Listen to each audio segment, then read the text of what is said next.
Good morning. Good morning. Come here. Come on, baby.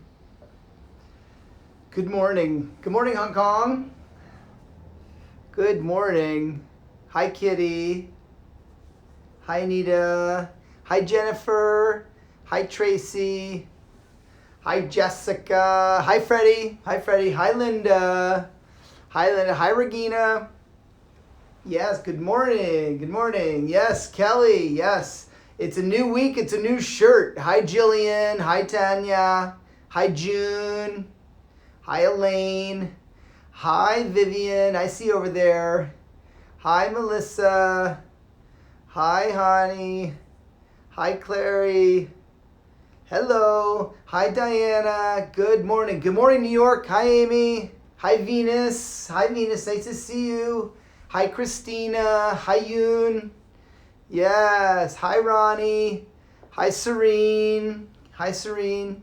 Good morning, Cindy. Good morning from Sydney. Hi. Hi. Good morning, Singapore. Pei and Su Ling. Hi, Brandy in the Gili Islands. Hi, Misty.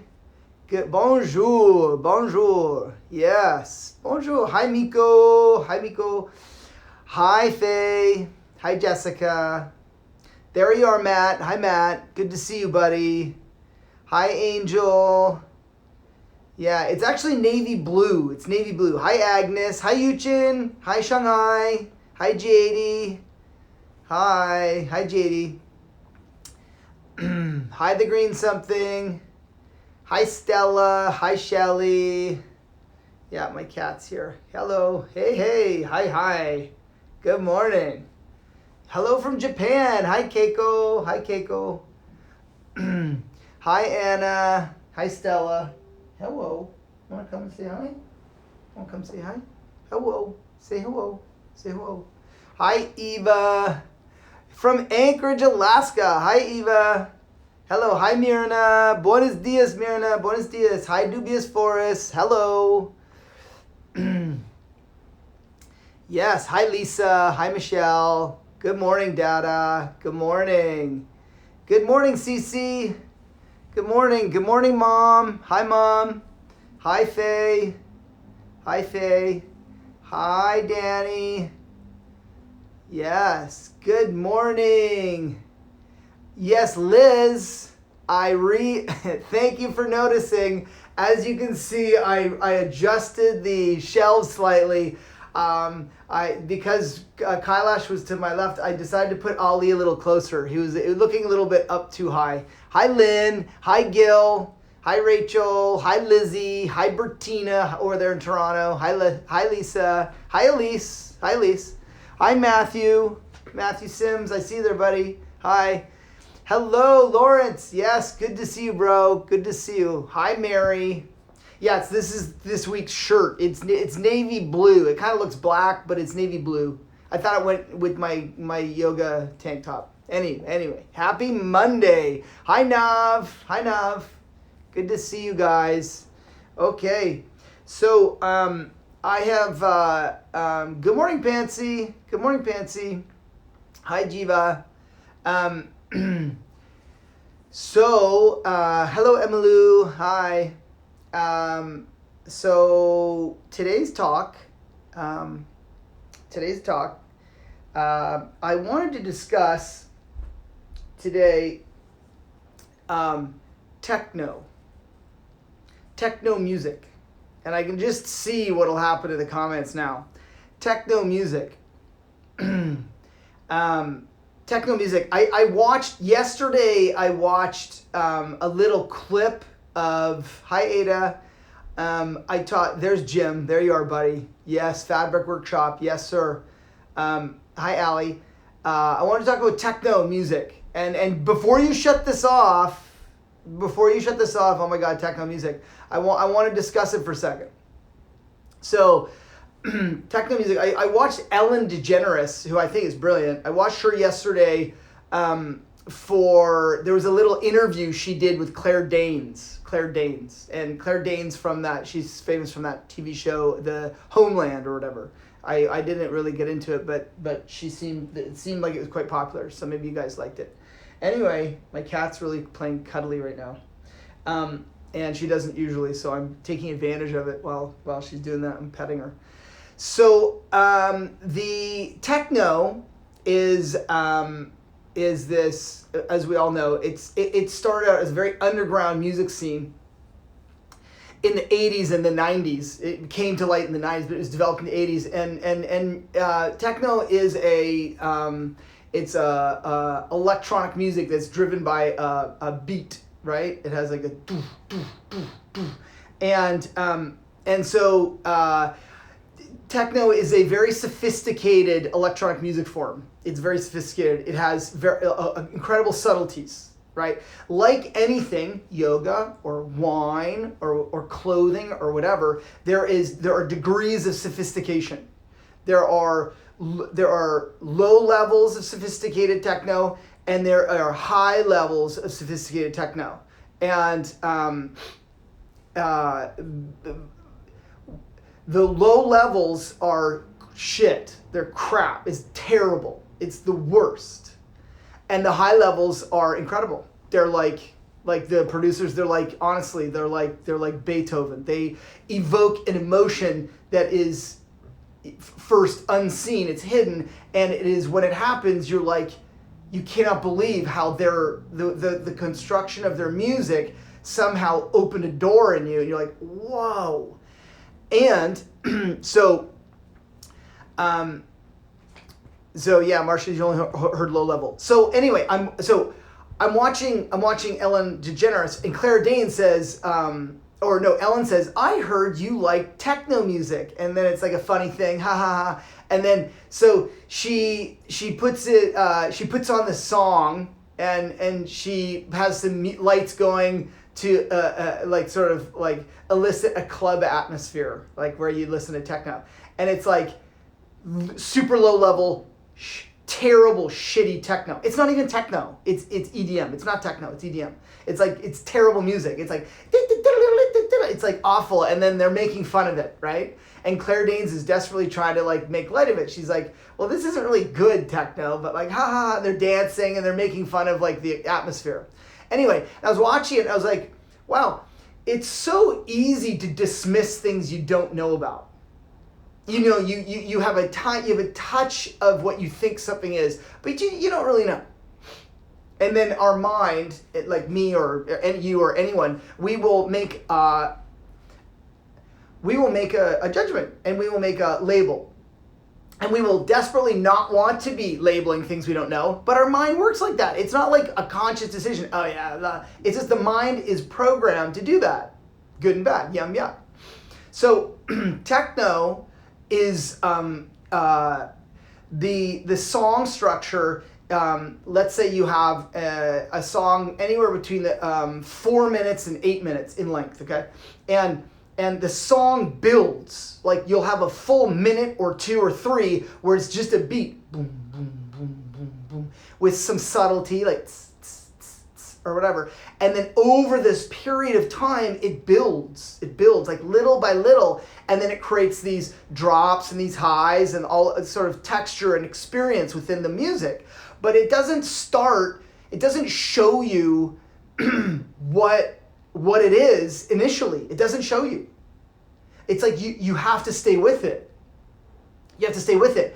And you have to go through this experience. Now, techno is built around the experience of dance, and it's built around being in an atmosphere where a DJ is playing multiple songs in a row without interruption. So they mix them, right? Like a DJ. One song into the next, into the next, into the next. So they're actually using different songs to work together to create an emotional experience. That's the purpose.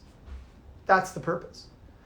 And the thing is like people will listen to one song and go like, oh, I hate techno. I hate techno. But if they get caught in an elevator and it's shut down, or a nightclub, or whatever, they're caught somewhere and they're subjected to good, high quality techno for a longer period of time. Not one song, but like a half hour, an hour, or 4 hours. often something happens, you're like, wow, I didn't realize how subtle this art form was, because it seems so and the experience of staying with something is the point of this story. I've had some of the most profound moments. You guys are all talking about drugs and ha ha ha ha ha. You're kind of missing the point, people. The point is that when you go into something fully, you don't know what the value is. Yesterday I talked about adventure. And adventure, as per defined by like the ultimate adventurers like Reinhold Messner or like Jacques Cousteau, like the great oceanographer. When they discuss adventure, they talk about how an adventurer is someone who is willing to go into something without having a guaranteed conclusion. You don't have the information. You don't know what's going to happen. And you go anyway. You have a call to adventure. We all want to have an adventurous, interesting life. I'm no longer reading the comments. I'm like looking above. I'm looking above. And this call to adventure is born within every human. It's in us. I mean, it's like a child expresses it all the time, and you see it, and you're like, wow, like that's kind of in our will to live. And when what we tend to do, like what our mind tends to do, is we tend to be easily satisfied. Easily satisfied, which within that is also easily disappointed. We're easily disappointed. We're easily disappointed. We're easily satisfied. It's the same thing. It's kind of like the same coin. It's just different sides of the same coin. And we become victims of our own shallow end. Like, the deep end is staying with the techno song for the full 8 minutes, or like the staying with the music long enough that it actually changes you. I remember like when years ago when I was DJing as a student of Jim, as a DJ student of Jim.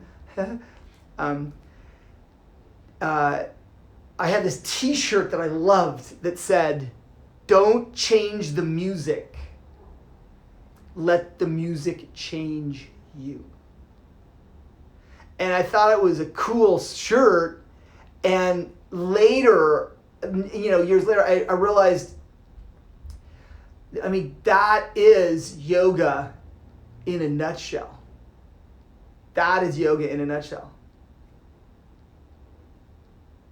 It's like, when you think about why you love certain things, people or things or subjects or whatever, often it's a consequence of the fact that you've just been in it long enough that the value is revealed.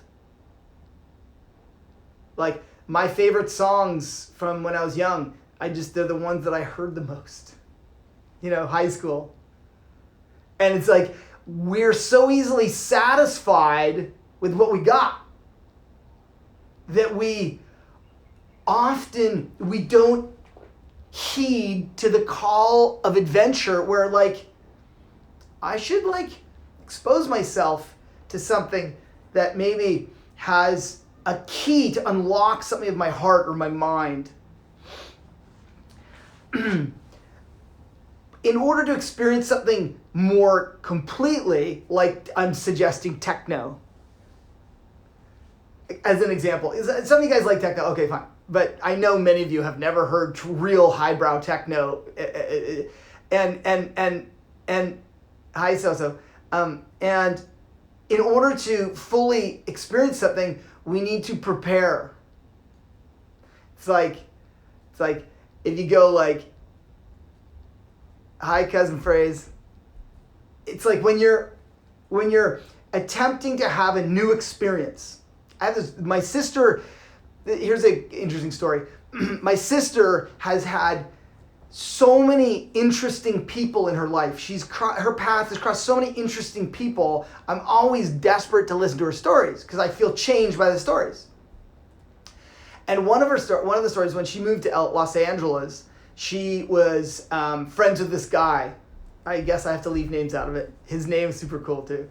But he used to work at a record company, and he was an A&R guy in the 80s and early 90s, in the heyday of like craziness when hip hop was booming and all that stuff. Anyway, but he was like a real interesting, artistic, intellectual wild man, graffiti artist, all this stuff.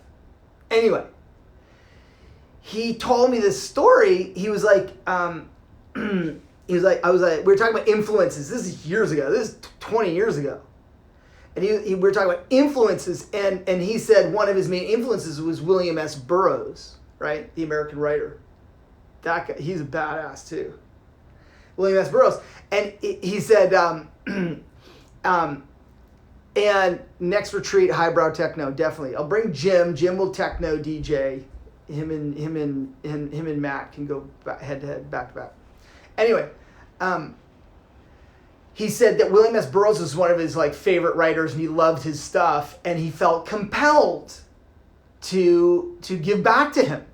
So he wrote William S. Burroughs, this is when he was still alive, wrote him a letter, and inside the letter he sent a tape of music, or no, he sent CDs. He sent CDs, like a pack of CDs of music that he was sure William S. Burroughs had never heard. Like stuff, like I'm talking about like techno or like strange punk rock or like, Arrested Development, like new coming like hip hop and like all this music. Because William S. Burroughs was at the end of his life. He was like old. I don't know how old he is. Like let's say in his 80s or whatever. I can't remember. But he sent him CDs with like little reviews of why he thought William S. Burroughs would have some, he would appreciate this. Why he gave him like a write-up. And William S. Burroughs, like this world famous writer, wrote him back and said, "Thank you. This is awesome." Well, I can't quote the letter, but he's like, "This is awesome." And he said, "Please keep sending me. This is opening my mind to new things."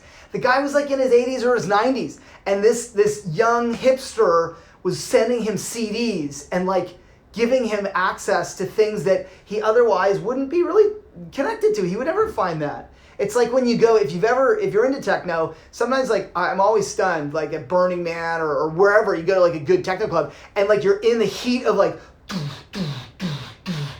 and you're like in it, like it's fucking powerful, man. I'm not lying. It's like you like yoga and serious yoga, and you like deep practices, meditation, whatever. It's like you go into like do your research, you find like proper amazing techno DJ, even if you don't like it, and you go, okay, I'm gonna go to a full show, 3-4 hours. Go sober, like don't even worry about what you have to do. You go dead sober, you go in and you say, I'm committing to dancing to this music and letting it inform me. You leave changed for sure. And the experience of changing our mind, opening a door of our mind, is everything. This research is so ironclad that to push back against dementia and push back against even things like some aspects of depression, Alzheimer's, keeping the mind, like the gray matter, keeping it alive. Awakening our mind through new experience, learning something new, learning like, what does it mean? What does this sound mean? What is that song? And it's like, what a gift to have billions of people on earth, tons of art, tons of yoga, tons of yoga, all this stuff. What a gift. And yet we are so easily satisfied. Hi, Elizabeth Cooper. Yeah, Fabric Club. Yes, Melissa, Fabric Club. One of my main regrets in life, I have very few regrets. And I said this earlier, but my biggest regrets, the only ones I actually really can think of ever when I think about them, are the things I didn't do, not the things I did. I've done some stupid shit, but and you're a little remorseful sometimes, but ultimately, on the path, hi Sophie in Sri Lanka, hi, the regrets are the things you didn't do. And one time I was young, I can't remember, 20, and I was in London, and I was staying at a hostel with 700 people in one room. So bad, awful, people snoring right in their same room. Anyway, and Fabric had just opened, whatever year that was, and the night included Bob Sinclair and Daft Punk. But I was alone. I didn't go because I didn't have a friend to go with. And they played, they DJ'd. Oh my God, I didn't go. Anyway, regret.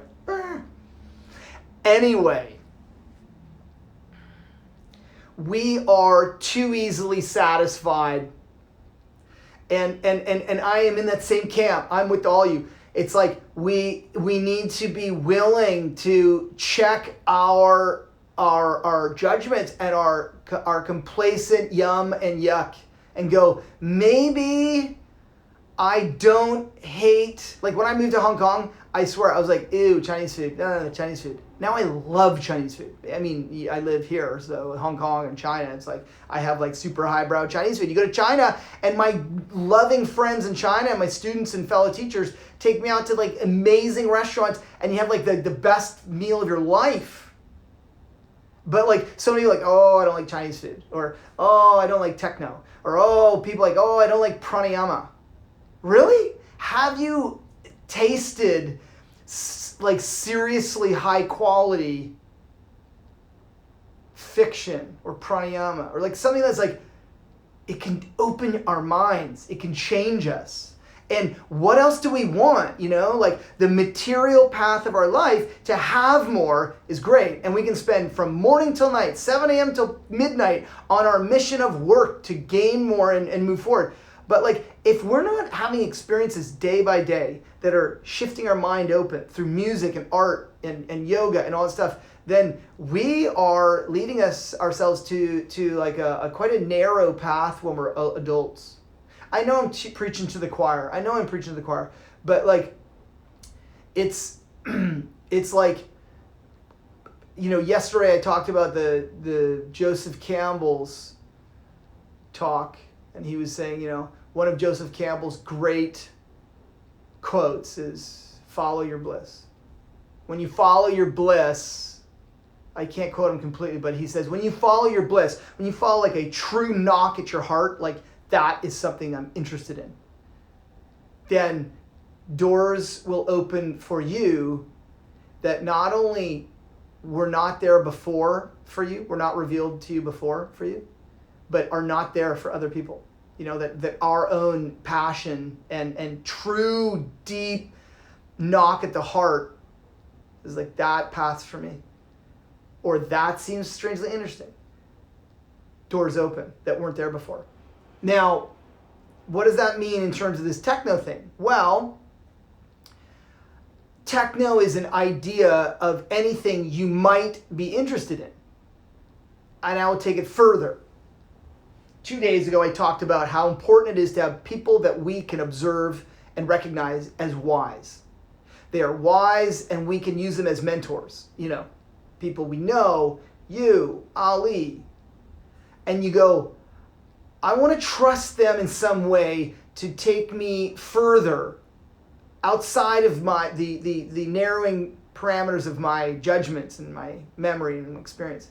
Well, then what I'm suggesting is you see someone that you really admire, and you're going to take a practice of saying, I'm going to study them a little and follow them a little behaviorally, or follow their studies, or follow them somehow.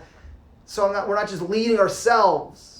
Find a mentor, a role model that we can follow. Well, what I'm saying is sometimes you look at them and go man, they're into some strange stuff. They're into, I don't know. They're into techno.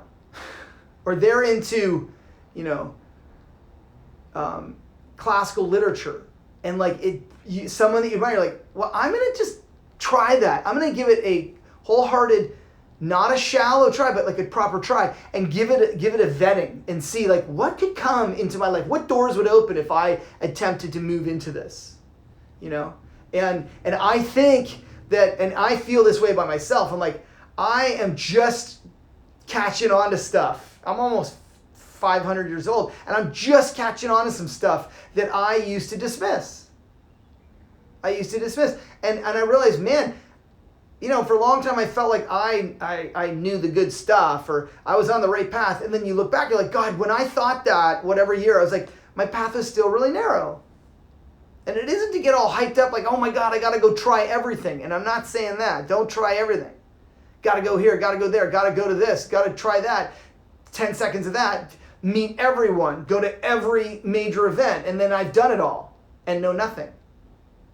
So it's not that. It's narrowing the focus, but choosing something that's not in our wheelhouse, it's not in our repertoire, and going, you know what? If all you read is economics books, if all you read is like self-help books and philosophical books, maybe reading a Greek tragedy, or maybe reading one of the new amazing writers that have come out. They're writing erotica, or writing a thriller, like God forbid, a thriller.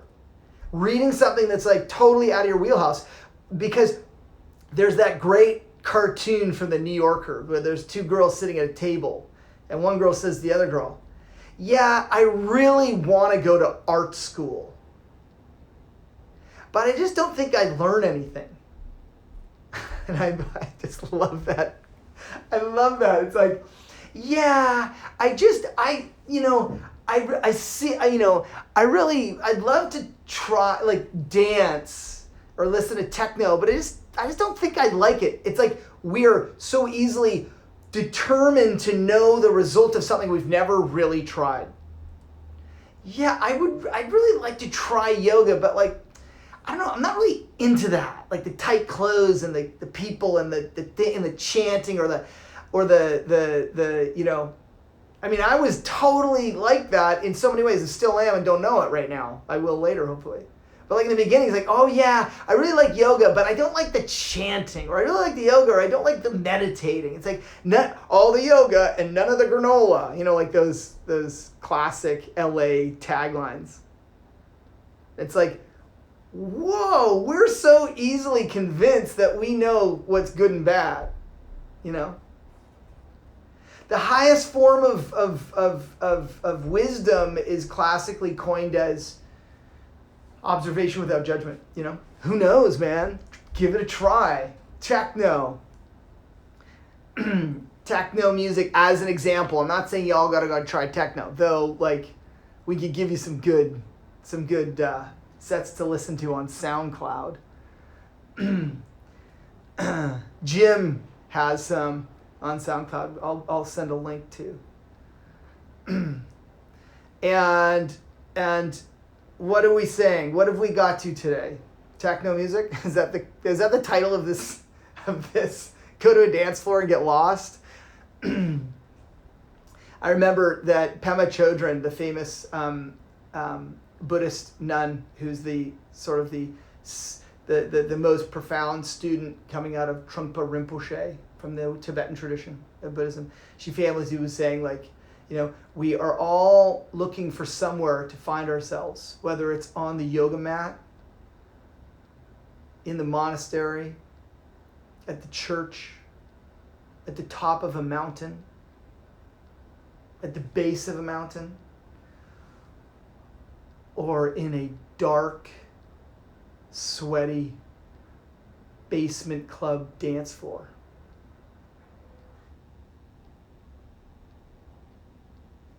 Never know where you're going to find yourself.